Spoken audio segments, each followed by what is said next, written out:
Bonjour à tous, dans cette vidéo, je vais vous présenter un résumé d'un panel de prophéties qui nous annonce ce qui nous attend pour les prochaines années en France, de mon point de vue. Petit bonus, je vous présenterai 2 cartes qui illustrent les prophéties de Marie-Julie Jahenny. Elles sont tirées de cet ouvrage « Histoire et légende du grand monarque » écrit par Éric Murez, qui est un pseudonyme, puisque l'auteur est en réalité le colonel Suire, un ancien officier de l'armée française qui est aujourd'hui décédé. Cet ouvrage est paru dans les années 70, au moment où le livre « Les prophéties de Laforêt » de Marie-Julie Jahenny a été publié par les éditions Réziac.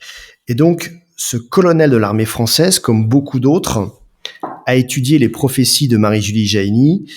Et le moins que l'on puisse dire, c'est la conclusion que je vous dresse, sans tout vous lire, c'est qu'elle a probablement prédit un conflit nucléaire qui n'était pas possible du temps de son vivant, puisque l'arme atomique a été utilisée pour la première fois plusieurs années après la mort de Marie-Julie Jahenny en 1941.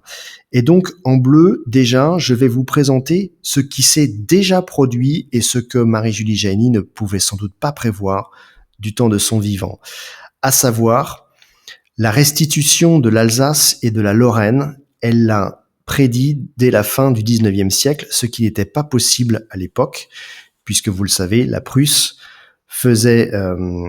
avait conquis en 1870 une partie de la France et elle avait reprise l'Alsace et la Lorraine. Marie-Julie Jahenny avait également prédit les 2 premières guerres mondiales, la guerre civile d'Espagne avec intervention étrangère, mais aussi la perte de colonies françaises, notamment celle de l'Algérie en Afrique du Nord, et elle avait aussi annoncé que le second conflit mondial serait annoncé par une aurore boréale qui a eu lieu début janvier 1938. Alors, les prophéties de Marie-Julie Jahenny sont parfois tellement précises que ça peut même nous déstabiliser. Elle a fait une prophétie avec une datation en parlant des années 80 à 83 surtout, et plus largement de 80 à 85.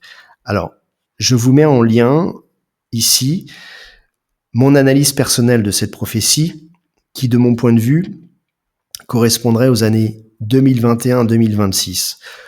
Pourquoi ? Puisque vous irez voir cette vidéo, vous comprendrez. Bon, en tout état de cause, et en bleu, vous voyez déjà ce qui nous concerne, ce qui est actuellement en cours. Marie-Julie Jahenny avait dit que la grande tribulation serait précédée par des conflits sociaux et la décomposition de l'Église. Alors, les conflits sociaux, oui, et malheureusement, c'est d'actualité. J'enregistre cette vidéo donc le vendredi 12 mai, et voyez déjà, à chaque fois que Emmanuel Macron, le président de la République, se déplace, il est accompagné par un cortège de casseroles, de gens mécontents qui manifestent, qui hurlent leur colère contre notamment la réforme des retraites. Pareil pour la première ministre, Elisabeth Borne, qui est régulièrement en déplacement sous les huées et les sifflets. Et donc, ça prend une nouvelle envergure vis-à-vis des prophéties de Marie-Julie Jahenny, puisque tout ceci, elle l'avait annoncé. Et donc, tout ce que je vais vous citer à partir de maintenant peut paraître improbable, et pourtant, ça risque d'arriver si le ciel n'intervient pas en notre faveur. À savoir que nous allons avoir un schisme, c'est-à-dire que des prêtres vont passer à la subversion, donc elle l'annonce, 150 prêtres vont se réunir, seront contre l'autorité du pape, des chrétiens répandront une doctrine infecte qui empoisonnera la jeunesse. Alors ça, permettez-moi de le dire, c'est déjà fait notamment dans le milieu de l'éducation nationale, mais aussi qu'il va y avoir un gouvernement hostile qui va se dresser contre l'autorité suprême, notamment le chef de l'État, et c'est annoncé notamment ici, ce qui va ouvrir la voie au totalitarisme. Et donc, en ce temps-là, donc probablement dans les prochains mois, je pense plutôt l'année prochaine, parce qu'il y a encore 2 événements que Marie-Julie Jahenny avait annoncés qui ne se sont pas encore produits, annonçant la révolution terrible qui doit venir. C'est le chaos économique total qui va arriver suite à un effondrement financier qui va probablement engendrer la faillite des banques. Et donc tout ceci n'est pas encore arrivé, donc Veillons et prions, comme disait le Christ. Donc, on sait aussi que c'est annoncé par les prophéties de Marie-Julie. Il va y avoir aussi d'autres soulèvements intérieurs dans les pays voisins, notamment en Italie, en Espagne, en Allemagne et en Angleterre. Alors, elle nous annonçait aussi que le signe de Garabandal, dont j'en ai déjà fait une vidéo, je ne vais pas y revenir, devrait se manifester. Donc, de mon point de vue, c'est imminent. Ce fameux avertissement devrait arriver d'ici peu. Peut-être l'année prochaine, nous verrons bien. Également, nous allons avoir donc un programme totalitaire marqué par une loi d'enfer, donc 3 mois avant la révolution violente. Ce qui veut dire que nous allons avoir une loi qui va passer, qui va tout déclencher. Alors, ça aurait peut-être pu être la réforme des retraites, nous l'avons senti, la colère des Français s'est avérée monstrueuse, et pourtant, elle est sourde, elle redevient silencieuse, moins bruyante, moins de manifestations, donc moins de violence, mais on sent que tout ceci n'est que temporaire, c'est un sursis. Et en ce temps-là, donc, les libertés seront abolies, la magistrature sera épurée. Il sera institué une religion d'État avec parodie des sacrements, dont j'en avais déjà parlé, lié à ma vidéo « Tout sur la guerre civile qui vient ». Les instruments qui parlent, donc c'est-à-dire les médias, proclameront la destruction de l'Église en ce temps révolutionnaire. Et ce sera la guerre civile pendant 4 semaines. Alors, j'insiste parce qu'il faut savoir aussi lire et interpréter, mais également la position de l'auteur. De mon point de vue, la guerre civile devrait être déclenchée en juin. Alors, est-ce que c'est cette année? Je ne pense pas. Je pense plutôt l'année prochaine, puisque d'autres paramètres ne sont pas encore en train de se dérouler. Je pense, comme je viens de le dire, à la faillite économique. Et donc, quand on lit tout ce qui est annoncé par les prophéties, il faut aussi bien prendre en compte la ponctuation. Parce qu'on peut parler de l'hiver à certains moments et puis penser que tout va dégénérer en hiver, ce dont je ne crois pas. En tout état de cause, pendant cette révolution, c'est annoncé, les forces de l'ordre seront éloignées des villes, elles seront même déportées dans un camp de concentration en Vendée, d'après une prophétie de Marie-Julie Jahenny, et elles seront assassinées par les anarchistes. Les prisons seront ouvertes, ce sera l'anarchie la plus totale, donc des massacres pendant les mois froids, mais des massacres lesquels? Est-ce que ce sont des massacres durant la Révolution? Est-ce que ce sont des massacres durant la guerre qui doit venir avec l'invasion arabe? Eh bien, je pense plutôt de mon côté à l'invasion russo-arabe. Après, je peux me tromper. Les édifices religieux seront fermés ou profanés, les prêtres massacrés, ça je suis entièrement d'accord. Effectivement, l'Ouest reste une zone protégée, sauf Nantes et Bordeaux. Et donc là, c'est une proposition que je vous fais. Si vous êtes intéressé par le sujet des prophéties, je peux éventuellement faire une série de vidéos sur les lieux à fuir et vous expliquer si, admettons, vous habitez tel ou tel endroit. Par exemple, si vous habitez Nantes ou sa région, je peux vous reprendre les prophéties qui annoncent ce qui va se passer sur Nantes, mais aussi éventuellement sur Bordeaux, sur Paris, qui a malheureusement un florilège de prophéties qui annoncent sa destruction, ou alors Valence, Marseille. Enfin, vous me direz si le sujet vous intéresse. Donc, évitez Nantes et Bordeaux durant ces années proches de mon point de vue. Il est également annoncé que nous allons connaître en Bretagne plusieurs expéditions révolutionnaires. À 5 reprises, nous allons voir les anarchistes déferler pour qu'on apostasie notre foi chrétienne et il y aura de grandes violences et malheureusement des chrétiens en nombre vont mourir. Il va y avoir à un moment donné, donc en fin de guerre civile, une bataille entre les révolutionnaires eux-mêmes qui ne seront plus d'accord entre eux et donc des extrémistes feront appel à l'étranger. Alors ça, je ne vous en ai jamais parlé, ça pourrait être une cause de l'invasion russe. Eh bien, ces extrémistes feraient appel à l'étranger pour ramener de l'ordre. Et pendant 45 jours, une invasion russe soutenue par les extrémistes français, donc Marie-Julie Jahenny l'aurait prédit, donc va se développer.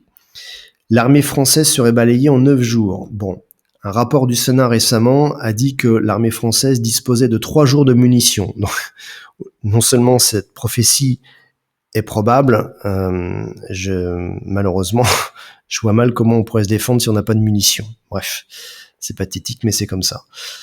L'armée russe exploiterait 3 axes, donc c'est-à-dire Paris direction la Normandie, le centre par le sud de la vallée de la Loire, vers Nantes, et au sud par le Rhône. Et donc, l'interprétation de l'auteur, c'est que Paris serait livré à la guerre civile, l'invasion russe arabe arriverait par l'Est, et que les Russes bombarderaient Paris la nuit, près du Parlement, ce qui détruirait Paris. Il y aurait 88 survivants. Donc là, l'auteur a marqué une centaine de Parisiens. Bon, en fait, c'est 88 le nombre nommé par Marie-Julie Jahenny dans une prophétie. Et surtout qu'il y aurait une eau semblable à du feu. Alors, Marie-Julie Jahenny, j'insiste, n'a pas connu l'arme atomique. En revanche, elle a décrit les effets de la radioactivité. Comment pouvait-elle le savoir? Ça reste un mystère. Ce qui est annoncé aussi, c'est que l'ennemi irait jusqu'au Mont Saint-Michel. Alors, on a beaucoup d'extases qui ne sont pas lisibles. Et donc, quand on reprend la carte d'invasion de la France par l'armée russe et avec ses alliés islamistes, vous voyez, les zones en blanc, on a très très peu d'informations, voire pas du tout. Et donc sur la Normandie, on sait que le Mont Saint-Michel sera protégé. Et vous allez me dire, mais oui, mais si les Russes arrivent au Mont Saint-Michel, c'est incohérent, c'est contradictoire. Eh bien non, puisque la prophétie qui évoque le Mont Saint-Michel dit bien que les Russes vont tout faire pour tout détruire le Mont Saint-Michel, pour brûler le Mont Saint-Michel, mais qu'ils n'y arriveront pas. Ils n'y arriveront pas, il y aura un phénomène céleste qui protégera ce lieu de la chrétienté. Et donc, si je reviens au texte, l'auteur nous dit qu'il va y avoir 3 axes. Alors, ça reprend en partie cette carte, mais il faut la remettre à jour. Pourquoi? Puisque vous le savez, le pacte de Varsovie n'existe plus, et donc l'Allemagne aujourd'hui n'est plus divisée en 2, c'est un État libre, et donc les forces russes ne sont pas ici en Allemagne de l'Est, elles sont beaucoup plus loin, malheureusement aujourd'hui en Ukraine. Bref, elles ne sont pas encore en capacité de gagner cette guerre qu'elles voulaient gagner rapidement, a priori, mais j'insiste, la Russie est une puissance atomique qui a des capacités nucléaires immenses, c'est la plus grande puissance nucléaire au monde, devant les États-Unis, et surtout, elle a plus de 150 millions d'habitants. C'est-à-dire que si elle fait une grande mobilisation générale, comme on l'a vécu nous en France en 1939, eh bien si elle soulève plusieurs dizaines de millions d'hommes, eh bien elle pourra largement avoir les moyens de nous écraser. Donc pour le moment, ça n'est pas d'actualité, mais ça pourrait le devenir. Soyons vigilants, veillons et prions, comme disait le Seigneur. Donc de cette carte, on voit quoi? Donc les 3 axes. Donc les Russes déferleraient par l'Allemagne, ils entreraient par l'ouest de la Suisse, puis dans la région de Lyon, ils déferleraient et se diviseraient en 3 axes. Donc l'axe de la Loire qui serait bloqué, on va y revenir, du côté du sud-est d'Angers, du côté de Douai-la-Fontaine. Ils redescendraient par là, il y aurait un débarquement des forces, on va dire alliées à la Russie, russo-islamiques, qui sont en train de se mettre en place en Afrique, soyons francs. Et la France serait prise en tenaille comme une grande partie de l'Europe. Voilà. Alors, c'est intéressant parce que Nostradamus, qui, je vous le rappelle, n'est pas du tout mon idole, loin de là. Hein. Je déteste la façon de procéder de Nostradamus pour prédire l'avenir, mais bon, bref, c'est comme ça. Mais en revanche, cette carte, selon ses prophéties étudiées par l'auteur, hein, toujours pareil, hein, le colonel Suire, donc pseudonyme Éric Murez, dit bien à peu près la même chose, à savoir que les Russes vont déferler sur la France, même si cette flèche des Russes montrant qu'ils viendraient plutôt de Paris, c'est de mon point de vue un petit peu plus au sud de Paris, parce qu'ils vont pas y rentrer, ils vont jeter une bombe atomique dessus, et donc les Russes pourraient très bien encercler une grande partie des Français, et Nostradamus, lui, l'aurait évoqué.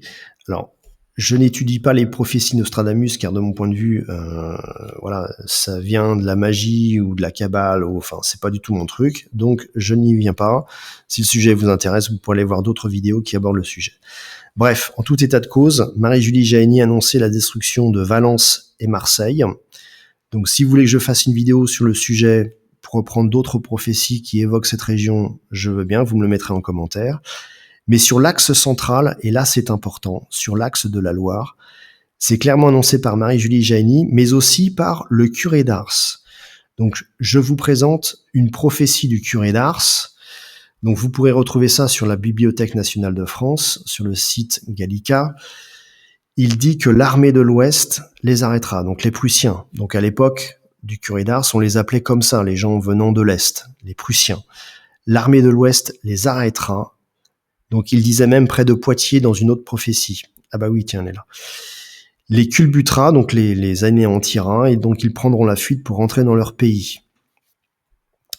Donc on leur coupera les vivres, et prise entre deux feux, leur armée sera décimée, exterminée. Bon, au moins c'est clair, nous allons vivre une invasion, mais l'armée du roi qui va arriver, donc ce fameux grand monarque, va démonter l'envahisseur, et ils seront punis. Donc c'est annoncé ici, un grand roi reviendra et rétablira une paix, une prospérité plus grande que jamais. Plus que jamais, la religion sera en honneur. Alors, avant de vivre ça, malheureusement, je préfère me concentrer et vous avertir sur ce qui risque d'arriver. Paris, 2 ou 3 autres villes subiront un désastre. La terreur sera inexprimable. On s'écriera tout est perdu, ce sera la fin du monde. Enfin, c'est la fin du monde. Bon. Le saint curé d'Ars, je vous le rappelle, est un grand saint, c'est le saint des prêtres, protecteur des prêtres. S'il a été érigé saint au sein de l'Église catholique, ça n'est pas par hasard. Sa prophétie est hautement crédible, comme celle de Marie-Julie Jahenny, qui pour le moment n'est pas encore considérée comme une sainte par l'Église. Et c'est une grande mesure de sagesse, puisque tant que toutes ces prophéties ne sont pas réalisées, on ne peut pas l'élever sur les autels, ça serait incohérent. Bref, pour le reste de l'Europe, donc on nous annonce des troubles en Allemagne, en Italie, mais aussi en Angleterre. Israël sera en guerre, l'Irlande sera, on va dire, la base arrière des forces probablement de l'OTAN.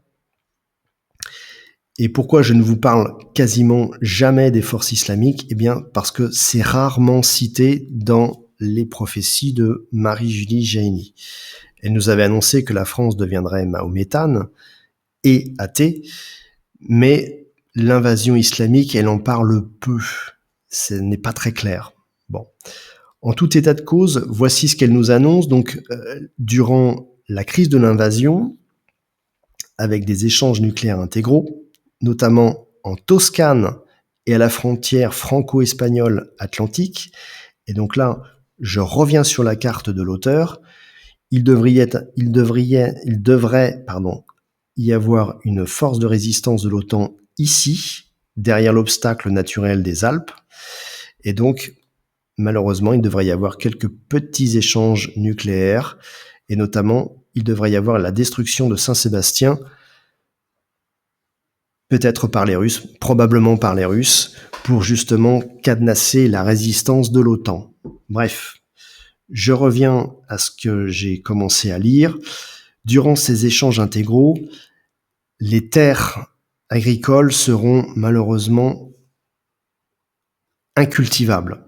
Une pluie de feu brûle les arbres, les terres cultivées, les prairies, tout est sec. La famine va durer 2 à 3 ans.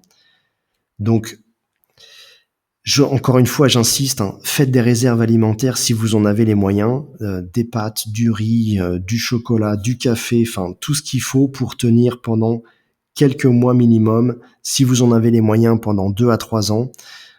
Prévoyez aussi pour vos proches, prévoyez aussi pour le troc, pour la charité chrétienne. Si vous avez des gens qui ne sont pas du tout attentifs aux prophéties, il faudra peut-être les nourrir dans ces temps-là, qui de mon point de vue sont dans les prochaines années. Alors, Marie-Julie Jahenny avait annoncé aussi que les hauts édifices s'écrouleraient, que la mer se soulèverait de 25 à 35 mètres sur les rivages. Alors, je suis pas sûr que ce soit partout. Vous avez une prophétie qui avait annoncé que Quiberon, donc la presqu'île de Quiberon serait un paradis durant cette prochaine guerre. Quiberon, vous le savez, est au bord de la mer, dans le Morbihan. Je vois mal comment Quiberon pourrait être un paradis si la mer s'élève de 25 à 35 mètres sur les rivages, sauf si c'est inégalement réparti. Et là, encore une fois, je reviens sur la carte des prophéties selon celle de Marie-Julie Jahenny. Là, c'est clairement fait allusion qu'il y aurait un raz-de-marée. Donc peut-être que ce raz-de-marée détruirait donc Marseille, probablement, même d'après Mélanie de la Salette, mais probablement qu'il y aurait des effets sur toute la Côte d'Azur. Et donc Quiberon est situé ici, et donc peut-être que certaines zones ne seraient pas attaquées par les raz-de-marée. Je n'en sais rien, nous verrons, l'avenir le dira. Bref, les terres agricoles ne seront pas cultivables. En France, les 3/4 des terres seront dévastées, entre la Bretagne et l'Alsace-Lorraine, qui ne sont pas comptées.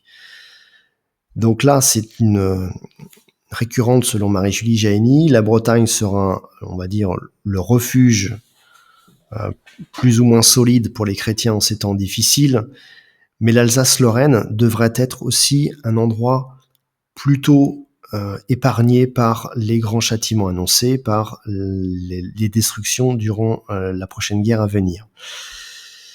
Alors, la moitié de la population disparaît, voire peut-être même un peu plus, donc c'est ma dernière vidéo qui en a fait état. 4 grandes villes disparaîtraient, Paris détruit par une bombe, par la guerre civile dans un premier temps, le saccage épouvantable, mais aussi par une bombe envoyée par les Russes. Marseille englouti par un raz-de-marée, provoqué peut-être par une bombe sous-marine déclenchée au bord des côtes de la Côte d'Azur. Bordeaux par une explosion, et donc ça c'est annoncé par une prophétie de Nostradamus. Alors, je ne les détaille pas parce que je déteste Nostradamus, vous le savez, et Lyon qui va être une boucherie d'après un ensemble de prophéties, Marie d'Hétéro, Marie-Julie Jahenny, où il y aura une grande bataille du côté de Vienne et Lyon, dans la plaine de Saint-Fons. Bon, l'avenir le dira aussi. Donc, d'une manière générale, les 3/4 des bons chrétiens survivent inégalement répartis. Donc là, encore une fois, le méridien de Lourdes, on va dire à peu près à Caen, à gauche, ça va à peu près, on va dire. À droite, par contre, vous allez voir, c'est quand même pas terrible, sauf dans le massif central, qui devrait être relativement épargné, et dans les lieux, dans les fiefs chrétiens du sud-est, mais plutôt dans les terres et dans les Alpes. Voilà. Alors, quelques précisions pour terminer cette vidéo. Ce grand monarque qui doit venir nous sauver.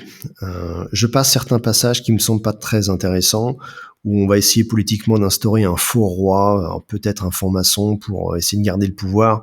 Bon, j'y reviens pas, ça va pas se faire. Le roi va arriver, en fait. Une jeune âme part de Bretagne pour une terre étrangère non définie où le vrai roi est captif et exilé. Le roi pressenti accepte son destin. La reconquête commence par une campagne éclair de 14 jours et se poursuit 7 mois. Donc il faudra 7 mois pour que la France soit libérée. Ce qui rejoint à peu près la prophétie de sœur Yvonne de Malétroit que je vous ai présentée récemment sur l'invasion russe, et donc qui va être un carnage, mais qui se soldera par une libération complète et le retour d'un régime chrétien. Ce grand monarque aborde la France, on ne sait pas forcément où. Alors, une prophétie de Nostradamus dit qu'il débarquerait dans la région de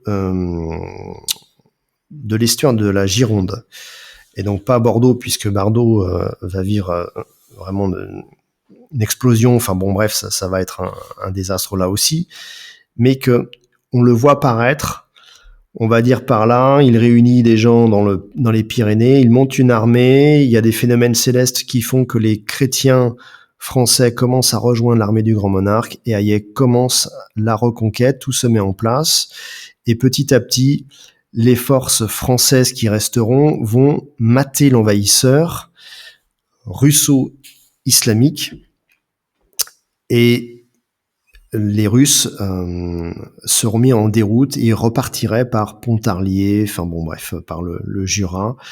Ils seraient défaits après dans l'ouest de l'Allemagne et l'armée russe serait littéralement anéantie. Alors, je reviens au texte. Il est dit aussi qui est ce grand monarque. Alors, j'en ai déjà fait une vidéo, je ne vais pas y revenir, mais il serait né en Touraine. Une prophétie dit qu'il serait né à Blois, dans la région de Blois, de la race de Saint-Louis. Personne ne le connaît. Il se nommerait Henri, ou plutôt son surnom serait Henri, puisque c'est impossible à savoir. On l'appellerait comme ça, Henri V de la Croix. Donc l'Église lui sera hostile au début, pas forcément toujours dans le monde du bon côté, mais bon bref, c'est comme ça. Il sera sacré à Aix-la-Chapelle quand sa victoire en Westphalie aura écrasé l'armée russe. Il sera sacré en France, roi de France, à Reims. Il mettra sa capitale à Avignon, puisque Paris sera détruit. Alors vous avez tout un texte ici que je ne vais pas vous lire, ça n'a pas d'intérêt. Tout ce qui est en bleu démontre ce que Marie-Julie Jahenny a déjà prédit, qui s'est déjà réalisé, ce qu'elle ne pouvait pas savoir à l'époque de ses prédictions. Et donc, la conclusion, la voici. Pour Marie-Julie Jahenny, la crise, le pic des châtiments devrait arriver sur les années 80 à 84. Et donc, d'après une interprétation personnelle d'une prophétie liée à la date de sa mort, en 1941. Si vous rajoutez 1941 à 80, vous avez 2021 et jusqu'à 2025. Alors si on n'inclut pas l'année de sa mort, ça fait à peu près 2022-2026, voire 2022-2027. Nous verrons bien. Voilà. Alors, si vous voulez vraiment aller plus loin, essayez de trouver cet ouvrage d'occasion. Je vous invite vraiment à multiplier vos prières en ces temps difficiles. Ces deux cartes ont au moins le mérite d'exister. Elles ne sont pas parfaites, loin de là, mais ce sont des supports intéressants. Donc ceci pour la France. Donc vous voyez ici les victoires on va dire, de l'armée française face à l'envahisseur russe qui repartirait après en arrière et qui serait maté en Allemagne.